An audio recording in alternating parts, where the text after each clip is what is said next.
Welcome. Today is Friday, August 25th, 2023.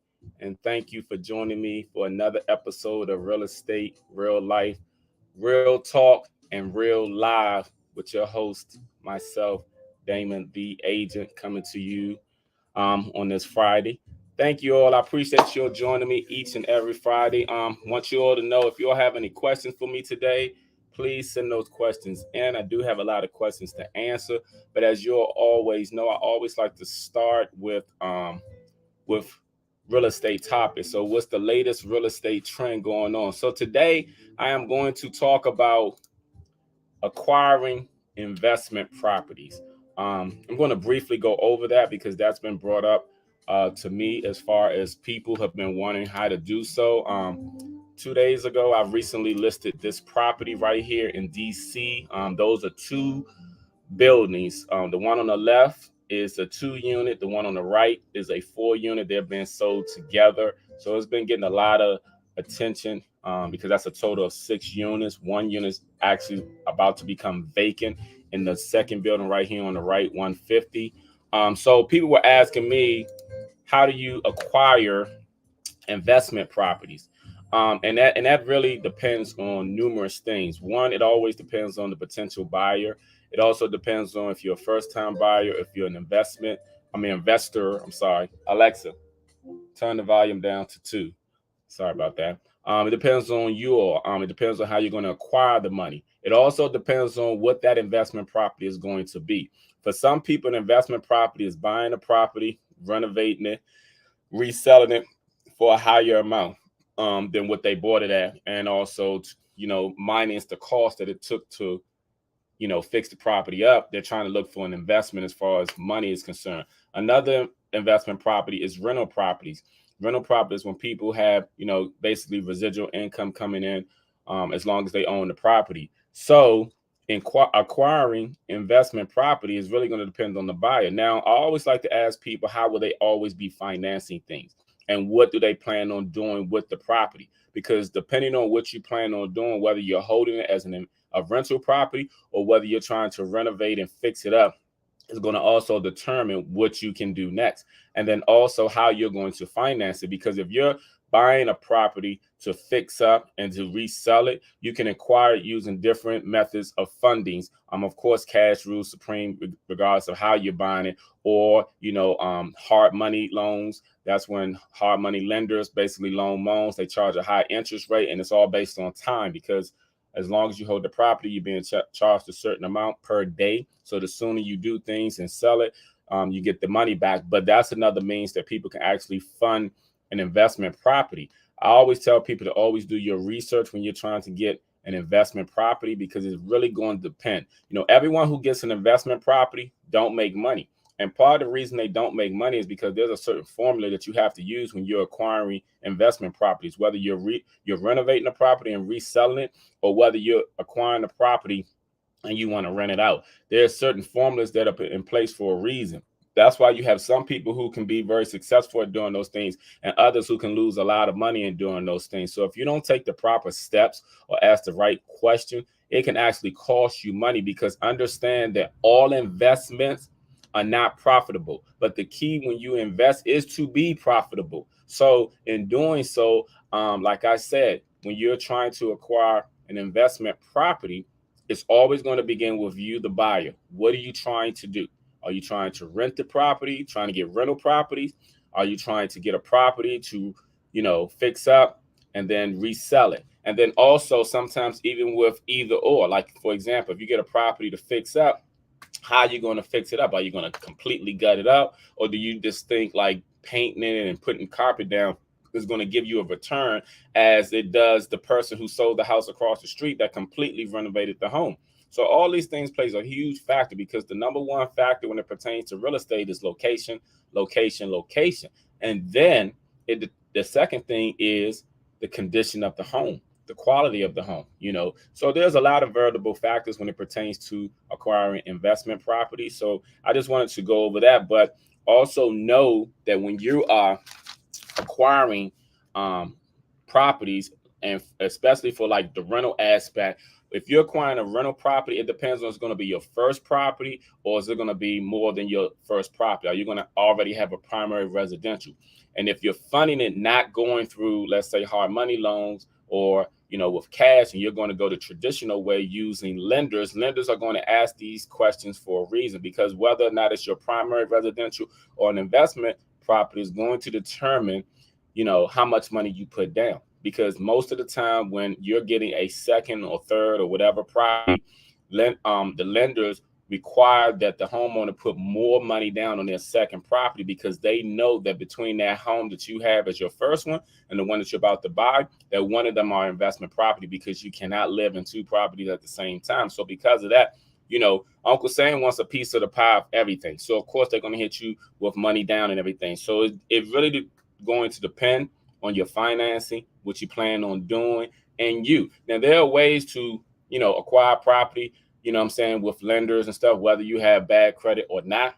But that's going to require you having some cash flow too. Because if you have bad credit and you don't have any money, people are not just giving things away, especially when they know it's going to profit you. You have to have cash in place if you don't have credit in place. And if you don't have cash, you have to have a substantially good credit in order to acquire these properties, because that's how lenders use as collateral. You know what I'm saying? You got to have some type of collateral when you're trying to acquire an investment property. So that's my take on it, acquiring investment properties today. And again, I posted right at the bottom if you have any questions, because I'm doing my Q&A because it's been a hot topic and I've been getting a lot of questions. So I am going to begin with the questions.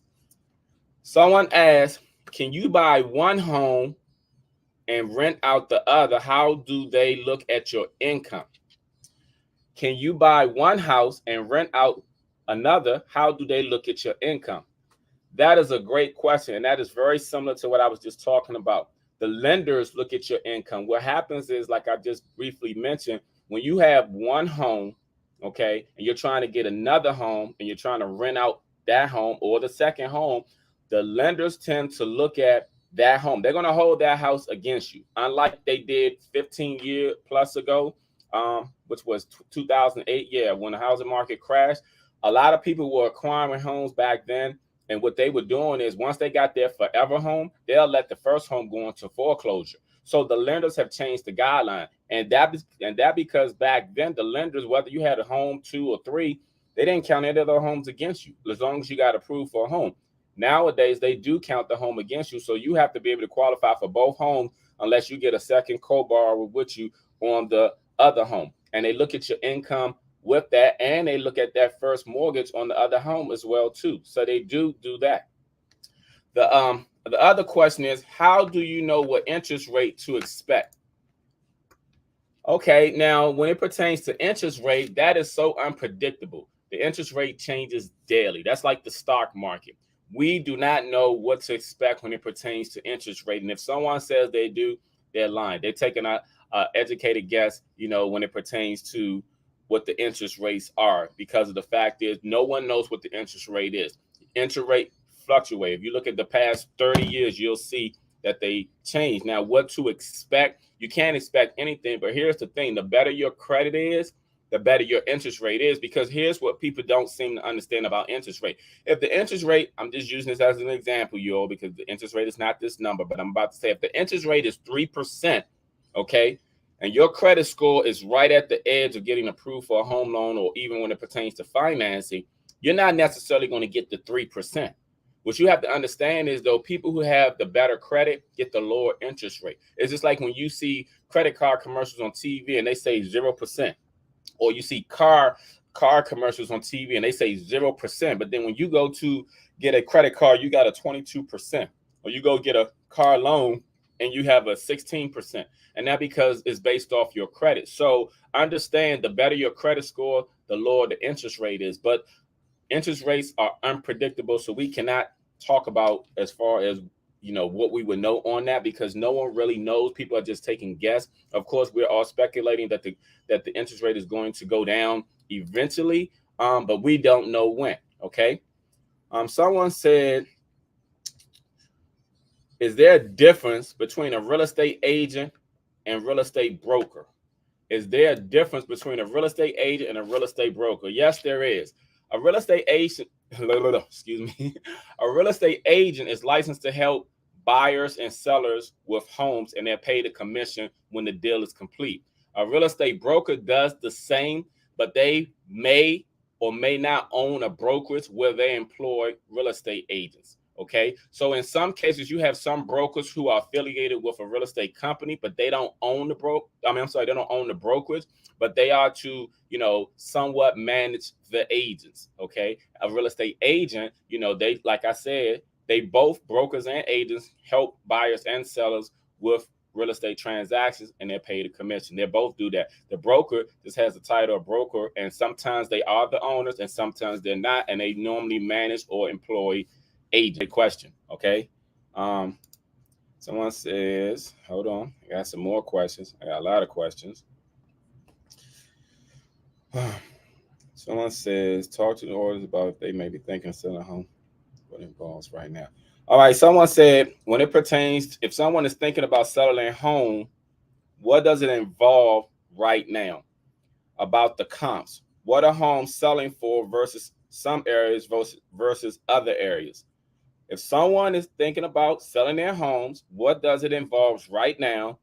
About the comps. What are homes selling in some areas versus the other areas? That's a great question. Okay, let me explain that. If you're thinking about selling your home, you can sell your home, but just like I said at the beginning of this program, real estate is always relative to location, location, location. That's going to play a huge factor on the value of your home, the value of your home. Now, here's the thing. For example, you can take a home, let's say hypothetically in Silver Spring, Maryland. Okay, take that same home and put it in Baltimore, Maryland, and take that same home in Baltimore, Maryland, and put it in Washington, D.C., and guess what? All three different places are going to give you three different values of the home. Because the fact is, though, is the location of where the property is has many factors, such as income, education level, demographics. All those things play a factor as far as the value of the home, and also the employment section. Like, for example, in DC has a very good job market. Baltimore job market is not the same as DC. So you have a lot of people in DC who works for the local government, the federal government, the DC government.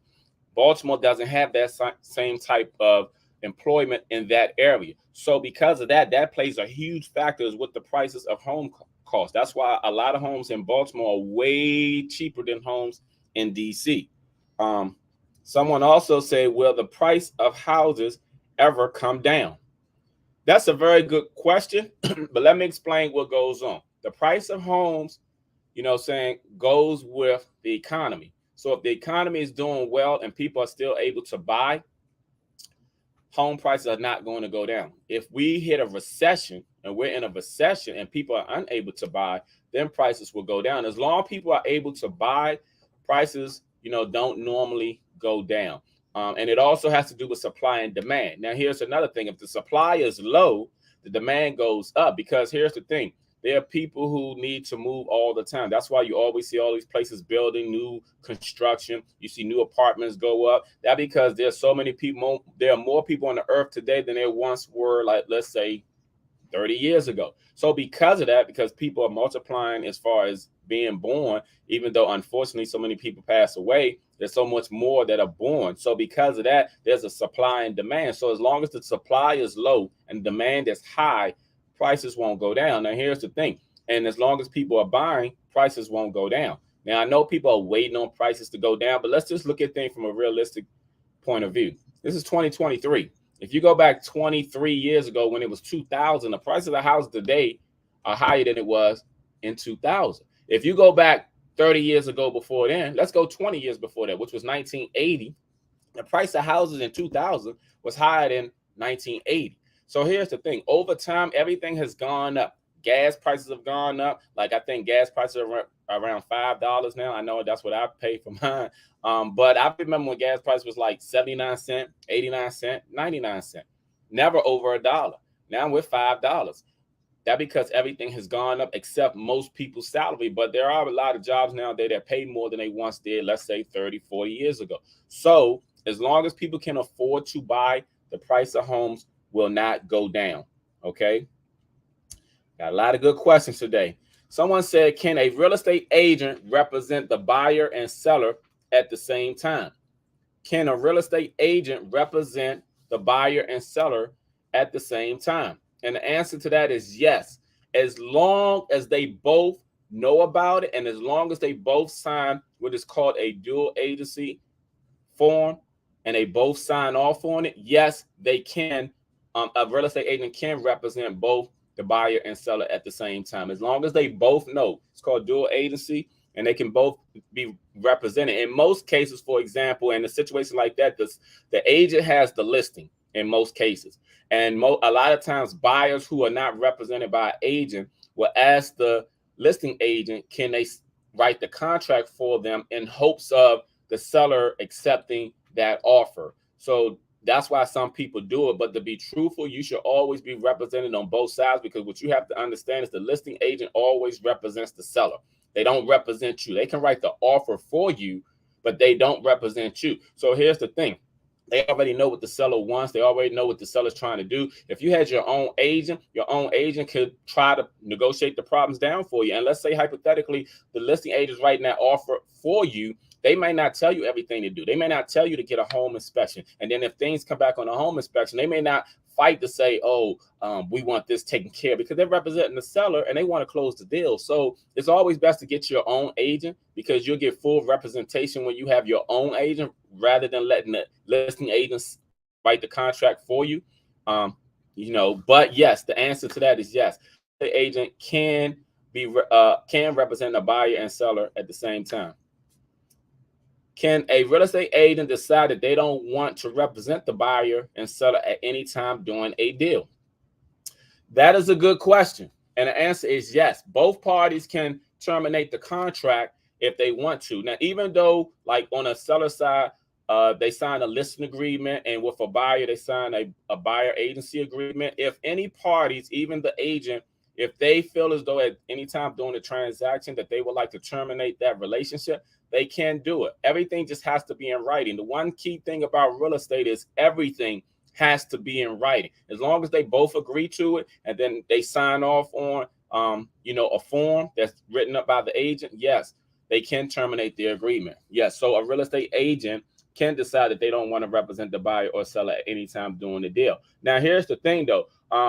If they are, let's say, under contract, and the agent decides that they don't want to represent the seller, they cannot get out the contract at that particular moment. And when I say under contract, meaning if the contract is pending on a property and then the agent said, I don't want to be in this transaction, 9 times out of 10 they can't, because it's already pending. Once that contract is signed, but prior to an offer being accepted, yes. But while the offer has already been accepted, no. But you can have, let's say, instead of that agent represent, they can have somebody on their team or in their office to take over the transaction, and that way they don't have to have interaction with the client, with the buyer or seller. Another question is it normal to get a closing date before everything is completed by the underwriting? Is it normal to get a closing date before everything is completed by the underwriter? Okay, no. I'm gonna answer that question. I'm also switching it around a little bit. In that case, no, because the underwriter has to give a clear to close. So a clear to close is when the underwriters have looked at everything. They looked at the contract, they looked at all the buyer's information, finances, and everything. And then they also had the title work back from the title company saying that the property is free and clear of all liens and judgments, and therefore they'll give a clear to close, meaning you can go to settlement. So you can go to settlement once that happened, but no, you cannot do it while things before everything has been completed by the underwriter. No, only afterwards. Now, I'm going to rephrase that, because I think they were basically trying to say, can you get an earlier closing date? Now, yes, if you write on the contract, let's say I want to go to settlement by August 31st, and you have everything clear to close today, let's say August 25th, you can go anytime, like you can go to next business day, right, which would be, the 28th, I guess, because Monday is the 28th. So you can go to settlement sooner than the date that's on a contract, as long as you have the clear to close and everything has been taken care of before the settlement date. So yes, you can in that aspect.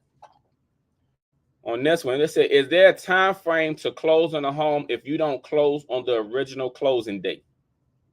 If you do not close, let me reread that. Is there a time frame to close on a home if you do not close on the original closing date? If you do not close on the original closing date, and what you will have to do is ask for an extension from the seller. That happens sometimes. Sometimes things can be held up due to, let's say, a home inspection, due to an appraisal, due to underwriting, asking and requesting more information from the buyer. So the dates can always be pushed back for these various reasons. I have a deal right now going on in which we were supposed to go to settlement a couple of weeks ago, and we did not, and we had to extend. You just have to send out an extension explaining to the seller what's the reason for not making that proposed settlement date, because sometimes the sellers have plans and they want to take vacation, or they think they're going to get their money at a certain date. So it just has to be explained as far as why you don't make that original closing date. Okay. All right. Someone said, why is it or is it mandatory to have all taxes paid up before applying for a mortgage? Is it mandatory to have all taxes paid up before applying for a mortgage? It's not mandatory to have all taxes paid up, but you do have to have some type of payment plan in place. For example, if you owe the IRS and if you owe the state taxes, you do have to have some things arranged. Now, in some cases, some lenders would want that because it's a tax obligation to the government.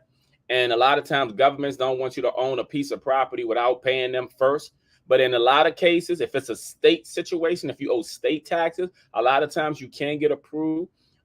If you have payment plans in place, if you owe the IRS, they want to make sure they get their money before they allow you to purchase a piece of their, land, piece of the American dream, American pie, or whatever they want to call it. So it's mandatory because the governments have put that in place. But like I said, if it's the IRS, you have to really pay that up because they don't want to approve for the home loan. And these are guidelines that they have sent to all underwriters who work for lenders, unless, for example, you're paying for something in cash. If you're paying for it in straight cash, then you can bypass that. If you're getting a loan, then no, they're not going to approve for a home loan when you owe them. But if it's the state government, as long as you have a payment plan in place, they will allow it. But you always have to verify that through your lenders because things vary depending on the state also. Every state has their own rules and regulation. And I say that because I'm in a tri-state area, DC, Maryland, and Virginia, even though DC is not considered a state, but they still have their own rules and guidelines.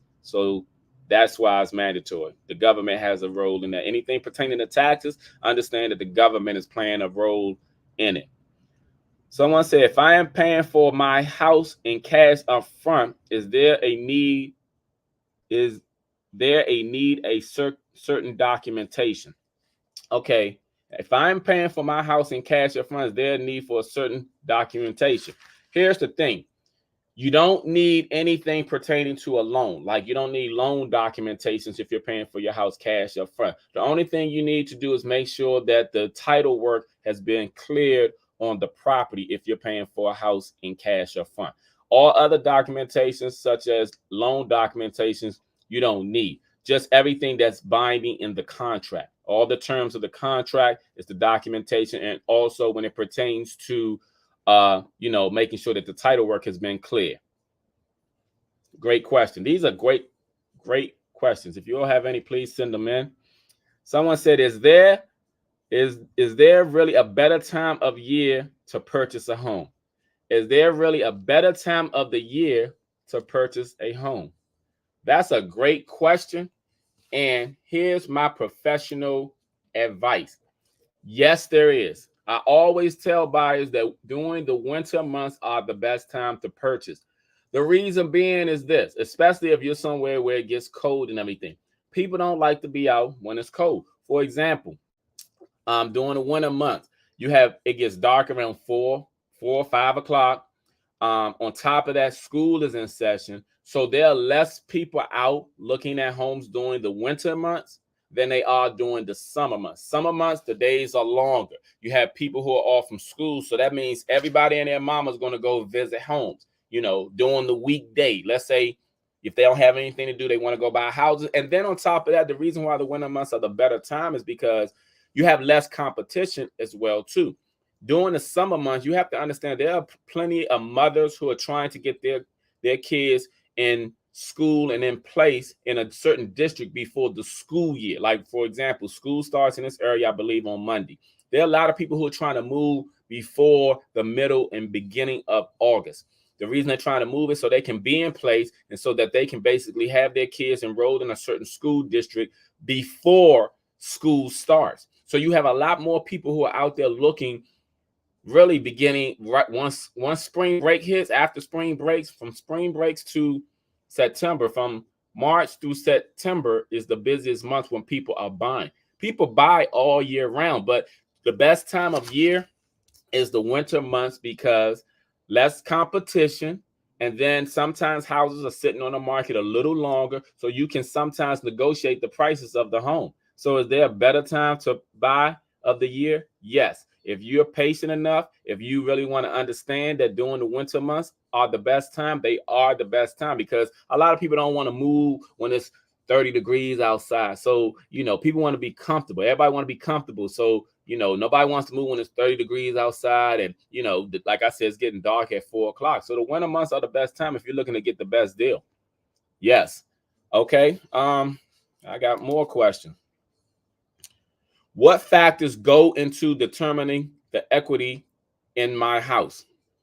What factors go into determining the equity in your house? Great question.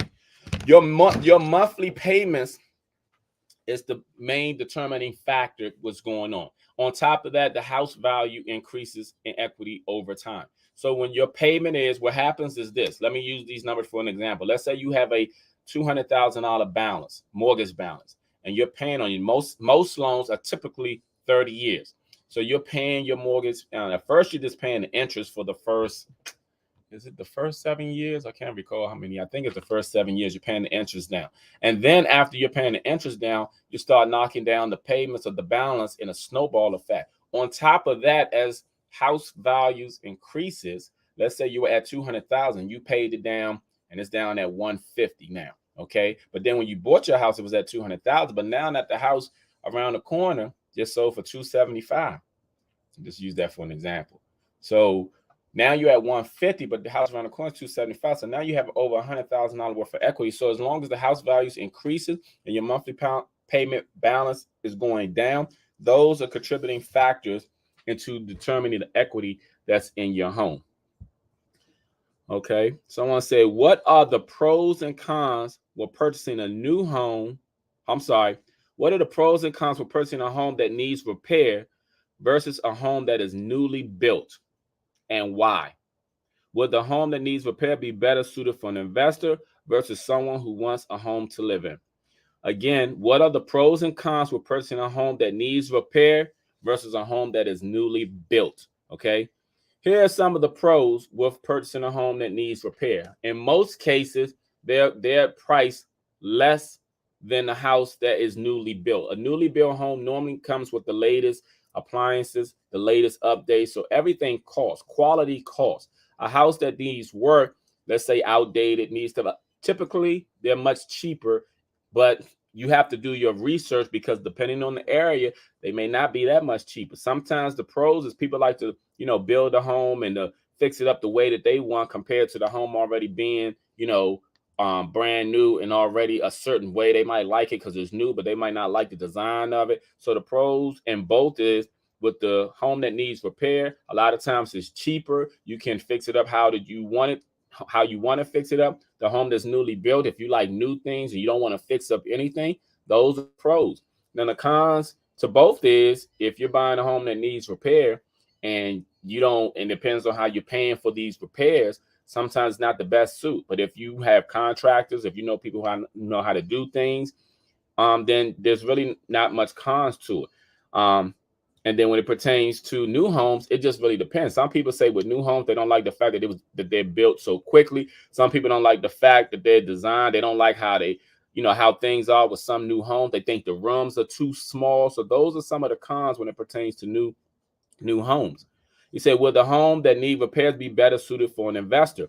In most cases, yes, but in all cases, no, because they have a FHA 203K loan, which I recently mentioned on a couple of podcasts before. That is a renovation rehab loan. You can use that to do a lot of repairs and to fix up home like you want to. The problem with 203Ks is sometimes they take a couple of months, and some people don't want to wait. People want to move in right away, but they're not necessarily suited for investors. But of course, investors who get homes that need repair, they always pay below market values, because an investor game is to buy low and to sell high. So a lot of times they're not going to offer market value for anything, because they're investors and they feel like I'm paying for it cash. And then it said versus someone who wants to live in the home. Okay, someone who wants to live in a home, like I said, if they don't mind fixing up the home, depending on how they're financing, and understand if they're going to use a typical loan such as FHA, FHA has guidelines in which, with the guidelines, the FHA tends to make sure that the home is livable. So they will recommend a FHA 203K loan if the house needs substantial repairs. So if you're using a conventional loan really is focused on the value of the home. So they don't always focus on all the things that need to be done, but you have to put more money down with a conventional loan. So in most cases, you have to put anywhere from 5 to 10% down with a conventional loan. At one point, you had to put 10% down if it was your first home. They have restructured the loan to where you can get some conventional loan as down as 3%, just depending on who you go through as far as the financing is concerned. But you know, as long as you're willing to do the repairs and stuff, hey, the home that need repair can always be purchased by anyone. They're not necessarily just restricted to the investors. Okay, hold on. Let me see. Okay.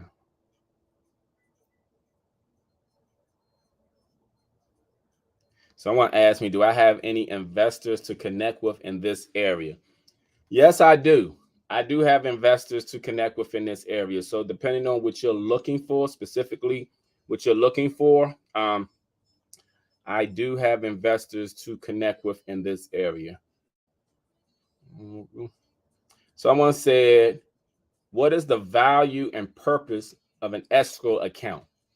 What is the value and purpose of an escrow account? That's a great question, okay? Now, let me explain that an escrow account is basically when you are putting your EMD, which is your earnest money deposit, down as collateral on the house. So you're putting that down, and what you're normally in 9 times out of 10 is being made out to the real estate brokerage, or in many cases, the title companies, or an attorney, if the attorney is handling the transaction. They put those down, and the purpose is to make sure as the buyer that you are serious about that particular transaction. Many years ago, people were writing contracts on home. They didn't put any deposits down at all. So when they did that, some people were actually disappearing because they would go write contracts on 3 to 5 houses. They put money down on any of those. So those sellers who homes they did not purchase, didn't know where the buyer went, couldn't get in contact with them. And I'm talking before like all the technology and everything that's going on now. You know, you got access to cell phones. So I'm talking about when they were house phone stuff, you know, because things have changed over time. But here's the thing. They would actually disappear. The sellers couldn't get contracts. So the sellers actually lost out money because they chose their offer over another. Because once you sign on a contract, you're really not supposed to entertain any other offers. That's why sometimes you will see accepting backups. They're accepting backups because just in case this deal falls apart, they'll accept the backup, but you're not supposed to entertain any other offer. So the reason and the purpose for escrow is to make sure that that buyer is serious about that transaction. That money that they put in that escrow is giving them credit towards any down payment that they may have. So let's say hypothetically they're using a conventional loan, and let's say the house costs $300,000. I'm just using that number as an example. Let's say the house costs $300,000 and they put down 3%, which would be $9,000. Okay, they put $9,000 down in. And then let's say they're using a conventional loan and they have to put a 5% down. Okay, so 5% of 300,000 is 15,000. That $9,000 they put down, that's going to give them credit towards their down payment. So when they go to settlement, they don't have to bring the full 15,000. They just have to bring the difference, which will be 6,000, because they put $9,000 in the beginning. So the purpose is to make sure that the buyers are are serious about the transaction. So they have to put that money in an escrow because they cannot put that money in anyone's bank account. Whenever you're dealing with business transactions and you have clients and stuff, their money can't be mixed with the business bank accounts, and it has to go somewhere. So the value and the purpose of that is to make sure that the buyer's given credit, and that at the same time that they're serious about that transaction. So that's the reason for that. Let me see about my other questions. Someone said, okay, I answered that. Hold on.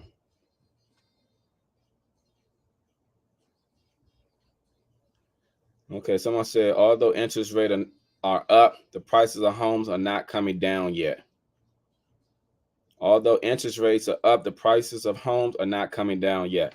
Yes, the prices of homes are not coming down because, like I mentioned before, it has to do with the economy. As long as people are buying and it's also supply and demand, prices are not going to come down. As long as the demand is high and the supply is low, because that's what's going on in a lot of areas. The supply of homes, the inventory is down. That's why part of the reason why, because in some areas, a lot of houses are not selling as quickly as they once were, but people are still out there buying. You have to understand, you have a lot of people who've saved money. You have people who still have good jobs. You have a lot of investors out there. So people are still buying property. So when people say, oh, ain't nobody, no, people are still buying. See, here's the thing that you have to understand about real estate. In real estate, it doesn't matter if 100 people wants the home. Only one person is buying the home anyway. So all you need is one buyer. So instead of you having 30 people competing for the home, you might have 2 people competing for the home. And instead of the house selling in less than a week, a house may sell in a month. But guess what? It's still selling because people are still buying. See, depending on where you are and everything, it's going to determine as far as what's going on around you. What's going on around you. But if you look outside in the window and you see on the highway, you'll see cars moving every day. That means there are people out here making moves every day. And just like you see people on the highway moving every day, people are making moves when it pertains to buying or selling, because people are going to always have to buy and sell. People get married. People have children.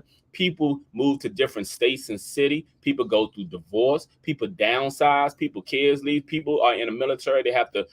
They be deployed. People are going to move for various reasons. They have to buy and sell for many reasons. So what's going on in your area? Can't tell you unless you're in the DC, Maryland, and Virginia area. But if you're in this area, you will know that people are still out here buying and selling houses. So I just want you all to know that the interest rate may be up, but the inventory is down. And because the inventory is down, it makes for a high demand for any house that comes on the market that is more than halfway decent. And people are still buying. People are still looking. Trust and believe. People are still looking. So let me look to see my other question.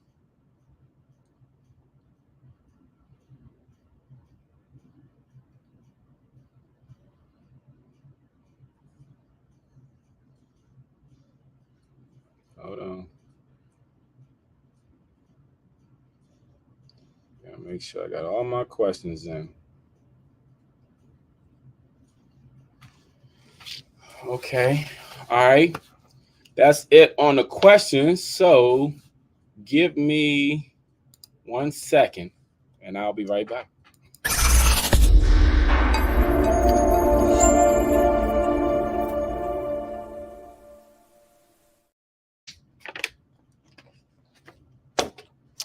All right, you all. My next topic of discussion is going to be about life. And the reason why I want to talk about this is because in life, we all go through things, you all. We all go through things. No one is immune to life. We're all going to feel joy in life. We're all going to feel pain in life. We're all going to, we're going to basically, we're just dealing with life. Everybody's dealing with life at the angle that they're at right now. So I basically just wanted to, the other day I posted on my Facebook and I asked people to write some advice that they would give anyone. So I just want to read some of this advice to people just to hopefully, just to encourage some people, because you never know what anyone is going through. Like I said, we all go through things. So I'm just going to read these things just to hopefully like give you all an you know what I'm saying, an inspiration and a lift. So I'm just going to read what was left on my page because I just asked for people to give advice, random advice. So this can apply to any and everyone, and whoever it applies to, I hope you receive it well. Someone says, trust the process. Trust the process. Whatever you're going through, there's a process in everything. Trust the process, you all. Someone says, whatever you fail to address, you accept. Whatever you fail to address, you accept. Someone else said, young ladies, that older man isn't interested in you because you understand him. It's because women his age think he's a bum. This man is a predator. Someone says self-development is a beautiful thing. Self-development is a beautiful thing. So please work on yourself because like this lady said, it's a beautiful thing. Someone say, be very particular about sharing your deepest self. Many times people are not interested and don't care. Again, be very particular about sharing your deepest self. Many times people are not interested and don't care. Someone said, no matter what, fight. Be determined to rise above troubled waters. Troubled waters eventually subside. Again, no matter what, fight. Be determined to rise above troubled waters. Troubled waters eventually subside. Someone says, don't ever wish to be anyone else. Your path in life was carved out specifically for you, the good, the bad, and the ugly. Don't ever wish to be anyone else. Your path in life was carved out specifically for you, the good, the bad, and the ugly. Someone said, respect, honor, and stay true to your principles and morals. I don't give a damn about the world. Hold on, let me start over. Respect, honor, and stay true to your principles and morals. I don't give a damn about the ways of the world. I want to be able to look at myself in the mirror and be proud of what's being reflected back at me. Again, respect, honor, and stay true to your principles and morals. I don't give a damn about the ways of the world. I want to be able to look at myself in the mirror and be proud of what's being reflected back at me. Someone says, teach your children to respect and value their lives and live. And hold up. Teach your children to respect and value their lives and the lives of others. Stop slaughtering each other as if life has no values. Again, teach your children to respect and value their lives and the lives of others. Stop slaughtering each other as if life has no value. I'm going to pause right there because I want to touch on that briefly. I hate to say this, but us as Black people, we hate each other so much, y'all. I really can't understand it. It goes back, and I was talking to someone the day before yesterday about this. We as Black people have still been traumatized from slavery. It has been passed on from generation to generation to generation, and we are still dealing with undealt with trauma from our ancestors. We don't like each other. We have this jealousy and envy mentality towards a lot of people. We hate each other and we hurt each other more than anyone. Like that Montgomery Broad situation. Like I said, whenever it's pertaining to race, we're quick to, oh, they did something to our kind. Like when they kill a Black person, we Black people, we unite, Black Lives Matter and all that. But if that was a Black person being jumped by other Black people, I guarantee you no one would have jumped in. They just would have kept recording. And the problem that I have is, as our people, is why can't we take that energy that we displayed as far as hate and try to channel it towards love and being productive? Because if we did that, we would be so much further in life. There's strength in unity. I mean, there's strength in numbers, just like was shown in that unity amongst the people at Montgomery Broad. But why does it take something like that in order for us to come together? You know, we're killing each other at an alarming rate. As Black people, we're what? Less than 10% of the population. But when you look at the majority of the killings in all of these major cities, it is us. It is us. I don't care what city it is. Every major city, it is majority of Black people that's killing each other on the news. Don't get me wrong. Other races go through the same problem. They just deal with things too different because we as a people, we're so emotional that we can't control our emotions. See, one thing about black people, most black people emotions take control of them. There's no self-control amongst us. And because there's no self-control, we are out of control. And because we're out of control, we're uncivilized. That's why you can see all this mess going on. Every time it's a big gathering amongst black people, we already know what's going to happen. A fight always happens. Why does a fight always happen? Because people walk there with tension. They looking for trouble sometimes. Sometimes it's all about, you know what I'm saying, looking at each other, stepping on somebody's shoes and stuff. We're already looking for trouble, So you already know it's always going to be a fight that breaks out at a lot of these places, For what? We act like animals because that's how animals act. You throw some dogs together, they're going to be fighting at each other. You know what I'm saying? That's how animals act, and that's how we act. But we're supposed to be so intelligent. We don't apply intelligence, only when it's convenient for us. But let me go on to the next thing because I was, what I'm saying? Someone else said, look within. Oftentimes, the answer is within. Look within. Oftentimes, the answer is within. Someone said, never point that one finger because there are three pointing back at you. Never point that one finger because there are three pointing back at you. Someone else says, everything happens for a reason. Everything happens for a reason. Someone said, when people look down on you, they are seeking to validate themselves. When people look down on you, they are seeking to validate themselves. And I think that person said that because what I said was, I said, never look down. I started off by saying, never look down on someone unless you're helping them up, because the same person you step on while they're down can be one day the same person you slept on when they reach the top. So again, never look down on someone unless you're helping them up, because the same person you step on while they're down can one day be the same person you slept on when they reach the top. And then I also said, color people time is played out.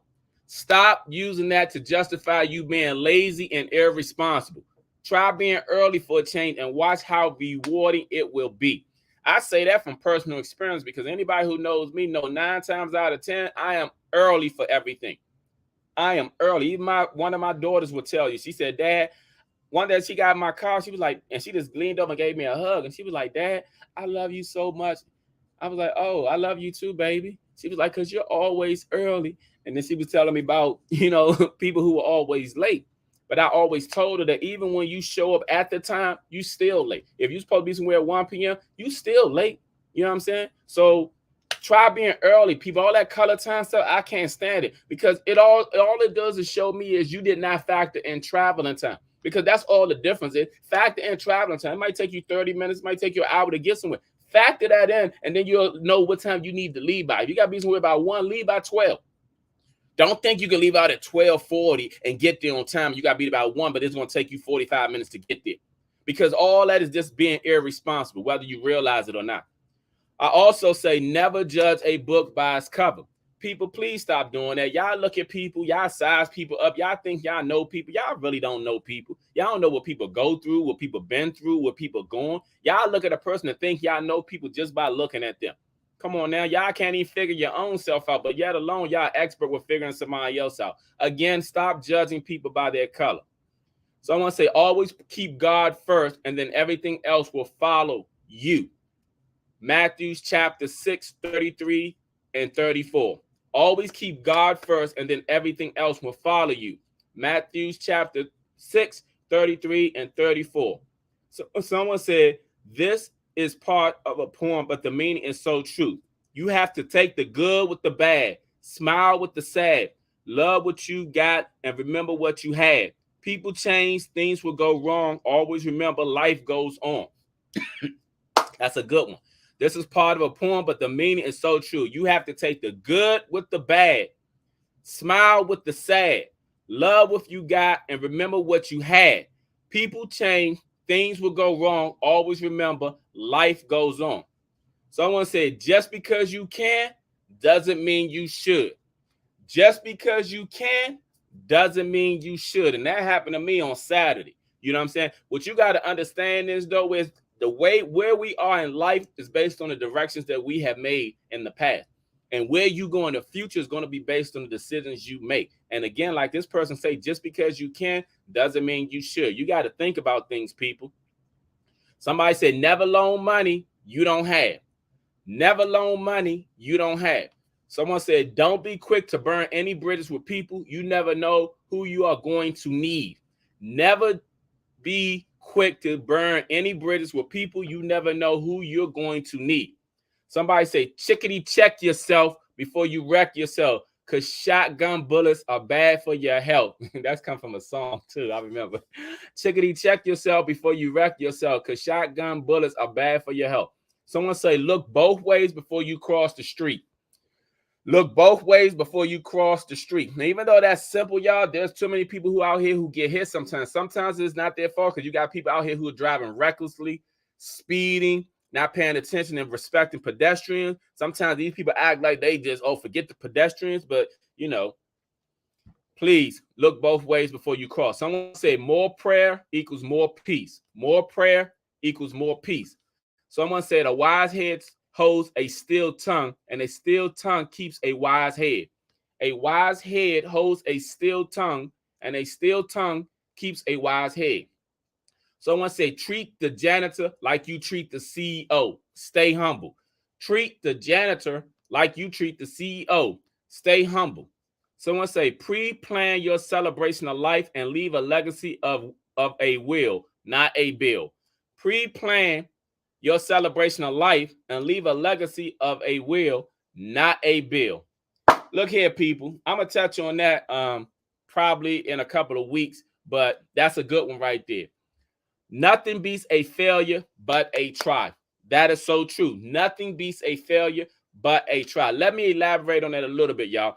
Please don't shoot yourself and cut off your nose despite your face. Sometimes y'all will give yourself the outcome without even making an effort. See, the one thing I learned in life is sometimes when you make an effort, this goes to the saying that faith without works is dead.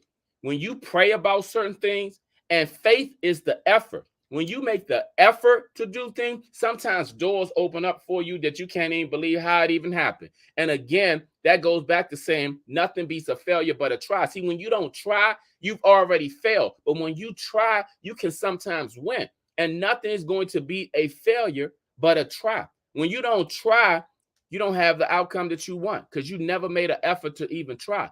Faith without works is dead, y'all. So nothing beats a failure but a try. Someone said, don't drink and drive. Please don't. Don't drink and drive. Someone said, be kind to everyone. You never know who could be holding your next blessing. Be kind to everyone. You never know who could be holding your next blessing. Someone said, never entertain a cloud or you'll become never entertain a cloud or you'll become part of the act. Never entertain a clown or you'll become a part of the act. Someone say, always be kind. You never know how a smile or kind words or a simple hello can change someone's day. Always be kind. You never know how a smile or kind words or simple hello can change someone's day. Someone say, how you make others feel about themselves say a lot about you. How you make others feel about themselves says a lot about you. Someone says, much prayer, much power, little prayer, little power. No prayer, no power. That's deep. Much prayer, much power. Little prayer, little power. No prayer, no power. Someone says, when you're early, you're on time. And when you're on time, you're, hold on. It just disappeared. Where'd it go? Hold up, y'all. I disappeared. When you're early, you're on time. And when you're on time, you're late. And that's what I just said, y'all. When you're early, you're on time. And when you're on time, you're late. Someone says, always try to find the positive in any situation. Always try to find the positive in any situation. Someone says, sometimes you can win the battle, but lose the war.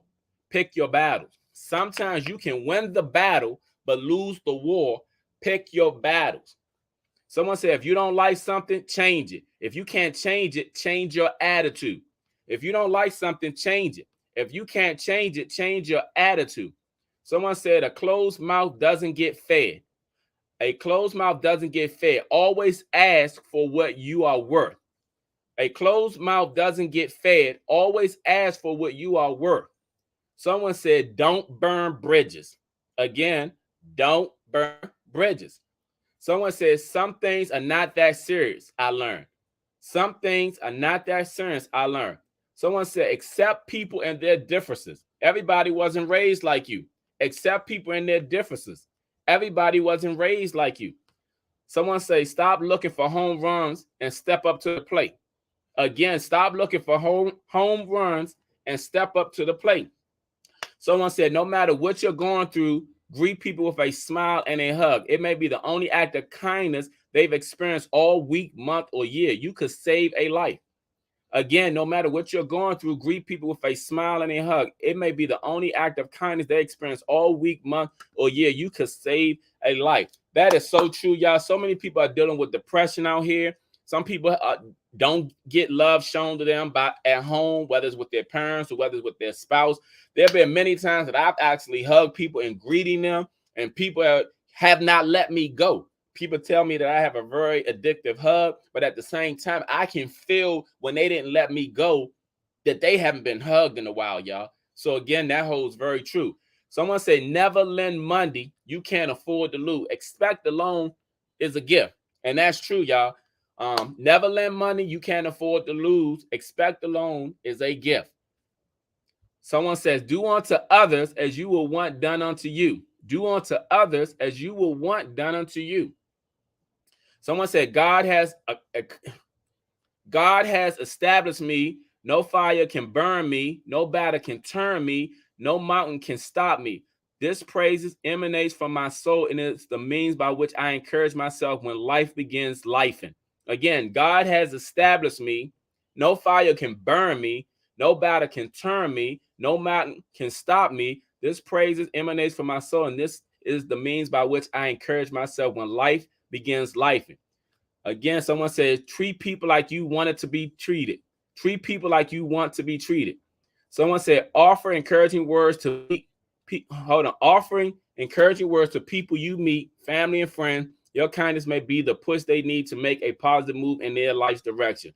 Offering encouraging words to people you meet, family and friends. Your kindness may be the push they need to make a positive move in their life's decision. Someone says, become a great listener, because we don't know everything. But when we take the time to listen, we learn. Become a great listener, because we don't know everything. But when we take the time to listen, we learn. Someone say, every day above ground is a blessing. The weather is just a bonus. Every day above ground is a blessing. The weather is just a bonus. Someone say, never depend on someone else to do for you what you can do for yourself. Never depend on someone else to do for you what you can do for yourself. Someone said, good thing about a bad day is that it only lasts for 24 hours. Good thing about a bad day is that it only lasts for 24 hours. Someone said, be kind to everyone. You never know what someone is going through. Be kind to everyone. You never know what someone is going through. Someone said, the first shall be last and the last shall be first. Never give up. The first shall be last and the last shall be first. Never give up. Someone says, fair exchange is never robbery. Fair exchange is never robbery. Someone says, hurt people, hurt people. Again, hurt people, hurt people. Someone said, you have a purpose in life. Leave them folks alone that always have their hands out. Fake friends, people you should have been walked away from, because they are keeping you from getting to your destination. Again, you have a purpose in life. Leave them folks alone that always have their hands out. Fake friends, people you should have been walked away from, because they are keeping you from getting to your destination. Someone said, positive mindset will give you positive results as long as you believe. Positive mindset will give you positive results as long as you believe. Never look big trying to make someone else look small. Never look big trying to make someone else look small. Someone said, you can't keep it if you give it away. You can't keep it if you give it away. Someone says, when dealing with clowns, walk away. Otherwise, you will become a part of their circus. When dealing with clowns, walk away. Otherwise, you will become a part of their circus. Someone says, people with nothing to lose will cause you to lose everything. People with nothing to lose will cause you to lose everything. Someone says many true words spoken in a joke. There are many true words spoken in a joke. Someone said when people look down on you, they are seeking to validate themselves. When people look down on you, they are seeking to validate themselves. So here's the thing. Someone said, yes, be the AM. Someone said, yes, be the I am you were destined to be. Someone said, salute my brother, bro. Prosperous info. Thank you. Someone said, never burn your bridges with positive individuals. You never know the resourceful, blessed folks have for you. Infinite wise. I hung all folks. My synergy transcends throughout individuals. Big time, brother. Yes, yes. I appreciate that. I appreciate that. Yeah. So look, I appreciate you all as well. I want to thank you all for one. Let me share my I want to also, today is August 25th. On August the 20th, well, not August 20th, but the 20th of August just went by. But the 20th of each month, I always post my daughter's page. Anyone knows about my 3-year-old, what she's been through since she's been born. She's doing fantastic now. That's my baby, Zariah, right there. She's 3. But every 20th of the month, I always post on her page. As you see, I have her Facebook page right there. She also has an Instagram page with the same name, Zariah Princess Warrior. I don't know if you all can see in the middle right there, the line coming down her chest. But when my daughter was born, she had 2 open heart surgeries. When she was only 6 days old, she had to have surgery in her heart. They had to go in the back of her, in her back. And then when she was 5.5 months old, she had to have an open heart surgery because she had a hole in her heart. She's thriving as always. I want to thank everyone who always are following her. Many people have told me that she's an inspiration to them. That's one of the reasons why I always post her, because I want to continue to be an inspiration to everyone. Like I said, with this, even with me talking about it, life happens to everyone, y'all. We all go through things. And, and like I said, I always put my daughter out there because she's a survivor. She thrives in so much. If you all see the latest post where she's just taking off running and I have to chase her, and she did that about 4 times that day, and I took her to about 3 playgrounds because my baby just loves playgrounds, and she sees a playground, she wants to go to a playground, so I take her, and she likes to get on the swings and slides, so I always do that with her every Sunday after church. So like I said, I just put her out. You see you? You see you? You see you? You see you?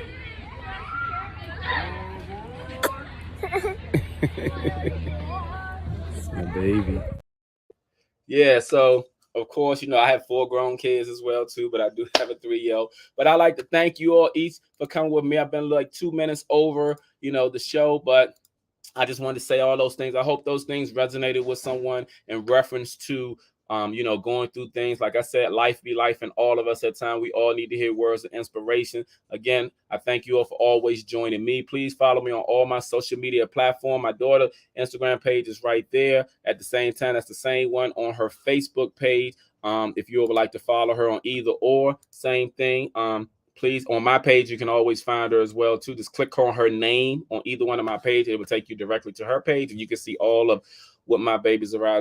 But again, I thank you all for joining me. And if you have anything related to real estate, please always feel free to contact me. Let me know. Follow me on all social media platforms. You'll have a great weekend. I know school begins next week for a lot of people. Have a great week of school. I pray that everyone stays safe. Y'all have a great weekend, y'all. Thank you again.